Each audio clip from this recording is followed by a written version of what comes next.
दोस्तों, आज जो मैं स्टोरी आपको बताने जा रही हूँ, ये स्टोरी मेरे सब्सक्राइबर राहुल ने मुझे भेजी है और ये घटना किसी और के साथ नहीं, खुद राहुल के साथ घटित हुई है। तो इस स्टोरी को अंत तक जरूर सुनिएगा। कोटा, सपनों का शहर। हर साल हजारों स्टूडेंट यहाँ अपने सपने पूरे करने आते हैं। उन्हीं में से 4 दोस्त भी थे। सौरभ, जो कलकत्ता से आया था, राहुल पटना का रहने वाला था, मनोज और कुमार दिल्ली से थे।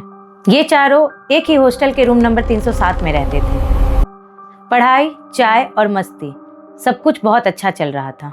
लेकिन उन्हें क्या पता था कि सपनों की नगरी में उनका सामना एक ऐसी चीज से होगा जिसे देखने के बाद उनकी जिंदगी कभी पहले जैसी नहीं रहेगी। एक संडे की शाम राहुल बोला, यार पढ़ते पढ़ते दिमाग खराब हो गया है, चलो कहीं घूम कर आते हैं। सब मान गए। हॉस्टल के सीनियर ने उन्हें एक पुरानी हवेली के बारे में बताया जो शहर के बाहर जंगल के पास थी। सीनियर ने हंसते हुए उनसे कहा, दिन में चले जाना पर रात में कभी मत जाना। ये सुनकर चारों हंस पड़े। उन्हें लगा सीनियर उनसे मजाक कर रहे हैं और वही उनकी सबसे बड़ी गलती थी। शाम के लगभग 6 बजे वो अपनी बाइक लेकर के पुरानी हवेली पहुंच गए। हवेली बहुत पुरानी थी, टूटी हुई दीवारें, जंग लगी दरवाजे और एक अजीब सी खामोशी, जैसे सालों से वहां कोई आया ही ना हो।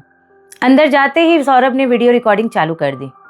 तभी कुमार को एक दीवार पर खून जैसी लाल रंग से लिखा हुआ दिखाई दिया, वापस लौट जाओ। सबने उसे मजाक समझा, लेकिन जैसे वो आगे बढ़े एक जोर की हवा चली और हवेली का मुख्य दरवाजा अपने आप बंद हो गया। सब एकदम घबरा गए। अंदर अंधेरा अब बढ़ने लगा था, मोबाइल का नेटवर्क भी जा चुका था। तब राहुल ने कहा, यार मुझे लगता है यहाँ से अब हमें निकल जाना चाहिए।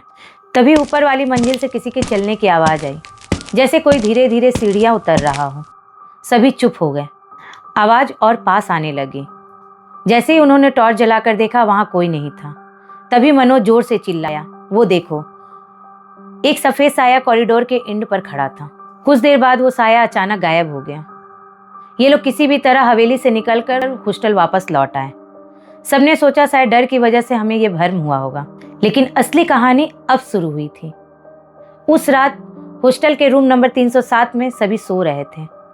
तभी सौरभ की नींद अचानक खुली। उसने देखा रूम के कोने में एक आदमी खड़ा हुआ है। वो सफ़ेद कपड़े पहने झुककर खड़ा हुआ था और उसका चेहरा पूरे अंधेरे में ढका हुआ था। तभी सौरभ ने राहुल को उठाया, लेकिन राहुल ने जैसे ही उठकर वहाँ देखा, वहाँ कोई नहीं था। अगली सुबह हॉस्टल के केयरटेकर ने उनकी बातें सुनी। उसके बाद उसने जो बताया, ये सुनकर सबके होश उड़ गए। कई साल पहले उस हवेली में एक स्टूडेंट ने सुसाइड कर ली थी। वो भी कोटा पढ़ने आया था। हॉस्टल के केयरटेकर ने बताया, एग्जाम का प्रेशर और तन्हाई की वजह से उस लड़के ने सुसाइड कर ली थी। लोग कहते हैं आज भी उस हवेली में उसकी आत्मा भटकती है और जो भी उस हवेली में जाता है वो उसके साथ लौट आता है। ये सुनकर उस रात सबने मिलकर जगने का फैसला किया। रात के ठीक 3 बजे रूम का पंखा अपने आप बंद हो गया और दरवाज़ा धीरे धीरे खुलने लगा और फिर वही सफ़ेद साया रूम के अंदर आया। इस बार उसे सबने देखा। उसका चेहरा पूरी तरह जला हुआ था, आंखें पूरी काली थी और मुंह से सिर्फ एक ही आवाज़ निकल रही थी कि मुझे अकेला मत छोड़ो। राहुल डर के मारे बेहोश हो गया। मनोज और कुमार रूम से भाग गए, लेकिन सौरभ वहीं खड़ा रह गया और साया धीरे धीरे उसके पास आ गया और उसके कान में कुछ कहा। अगले ही पल पूरा रूम अंधेरे में डूब गया। सुबह जब हॉस्टल वाले रूम नंबर 307 में आए, तब राहुल, मनोज और कुमार तो मिल गए, लेकिन सौरभ कहीं नहीं मिला। ना हॉस्टल में, ना शहर में, ना उसकी कोई खबर मिली। पर उसका मोबाइल मिला, जिसमें उस रात की एक रिकॉर्डिंग थी। रिकॉर्डिंग के आखिरी सेकंड में एक आवाज़ सुनाई देती है, अब तुम भी हमारे साथ रहोगे। इसके बाद वीडियो हमेशा के लिए बंद हो जाता है।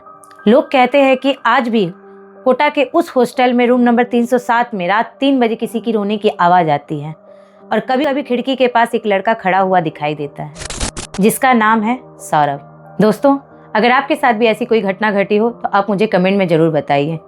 मेरे वीडियो पर लाइक और चैनल को सब्सक्राइब कर दीजिए।